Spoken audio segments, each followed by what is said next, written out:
কুসংস্কার নিয়ে যারা চলছে, যার যার পোশাকের স্বাধীনতা, অবশ্যই আমি বলবো না যে সেই স্বাধীনতা একেবারে অশালীন হতে হবে, কিন্তু বাঙালি নারীরা যেভাবে চলে, এই যে আমরা যেভাবে চলছি, এখন আমাদেরকেও রাস্তাঘাটে শুনতে হয় যে আপনি কেন মাথা ঘোমটা দিচ্ছেন না। এই সংস্কৃতি আমরা চাই না, এই সংস্কৃতি আমাদের নয়। এই অপসংস্কৃতি বা কুসংস্কৃতি বা ভাড়া করা সংস্কৃতি নিয়ে আপনারা আপনাদের মধ্যে থাকেন, আপনার মেয়েকে শাসন করেন, রাস্তাঘাটে কোনো মেয়েকে শাসন করতে আসবেন না। এবং সরকারকেও বলছি যে দিনের পর দিন এতগুলো যে ধর্ষণ হচ্ছে, এত যে নারী নির্যাতন হচ্ছে, কই আমরা তো উল্লেখযোগ্য কোনো বিচার পাচ্ছি না, উল্লেখযোগ্য কোনো শাস্তি দেখছি না।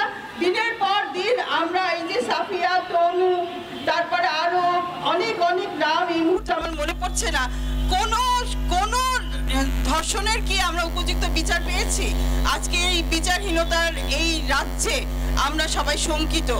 এখন এই জুলাই আন্দোলন কিন্তু বৈষম্য বিরোধী আন্দোলন ছিল, অথচ নারীর প্রতি প্রথমেই একটা বৈষম্যমূলক একটা অবস্থান দেখতে পাচ্ছি, যেন নারী সবকিছুতেই টার্গেট হচ্ছে। কেন আপনারা নারীকে টার্গেট করছেন?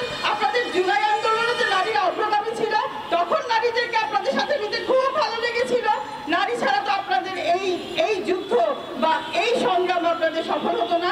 আজকে নারীকে আপনারা ঘরের ভিতর বন্দী করতে চান, ছলচাতুরি করেন, কত রকমের কায়দা করছেন। নারীর এই পথে চলা, পেশাগত দিকে, নারীর রাস্তায় ঘাটে বের হতে, নারীর সাজসজ্জা, সবকিছু আপনাদের আলোচনার বিষয়। এই সমস্ত বাজে ওয়াজ বন্ধ করতে হবে। নারীর বিরুদ্ধে যে কোনো ধরনের বিদ্বেষ, হিংস্র, যে কোনো ধরনের নারীর প্রতি বিক্ষুব্ধ বা ক্ষুব্ধ প্রকাশ, এগুলো বন্ধ করতে হবে। কোনোভাবে নারীকে অসম্মান করে এই দেশ চলতে পারে না। আপনারা কথায় কথায় বলেন যে নারী মায়ের জাত, যে নারী মা হবে না তার বুঝি কোনো সম্মান নেই? একজন নারী মানুষ, সেই মানুষ হিসেবে, একজন নাগরিক হিসেবে নারীর যে অধিকার, সেই অধিকার প্রতিষ্ঠার লক্ষ্যে আমাদের দাবি থাকবে যে কোনো জায়গায় কোনো নারীকে কোনোভাবে কেউ কখনো অসম্মান করতে পারবে না।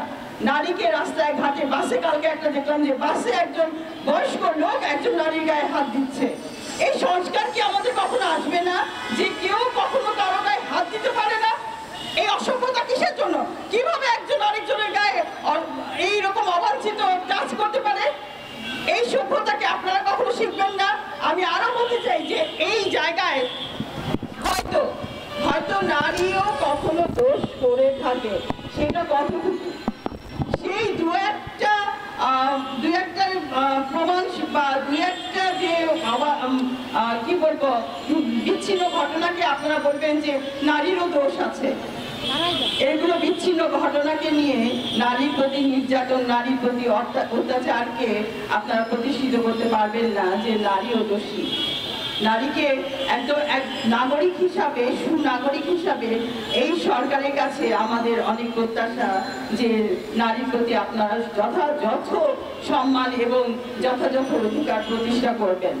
আমাদের এই সরকার আমাদের জনমতের ভিত্তিতে এই সরকার তৈরি হয়েছিল। আজকে এই সরকারের কাছে আমাদের অনেক প্রত্যাশী ছিল, আমরা দিনে দিনে সেই প্রত্যাশার জায়গা থেকে সরে যাচ্ছি।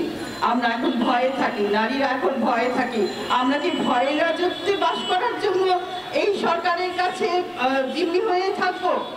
আমরা কেন ভয় পাবো? এদেশ তো আমাদের সেই দেশ কোথায়? আজকে 54 বছর এই দেশ স্বাধীন হয়েছে, পর কত সরকার বদল হলো, অথচ এই সময়ের মতো এত বেশি নিজেদেরকে অসহায় আমরা কখনো মনে করিনি। ধন্যবাদ।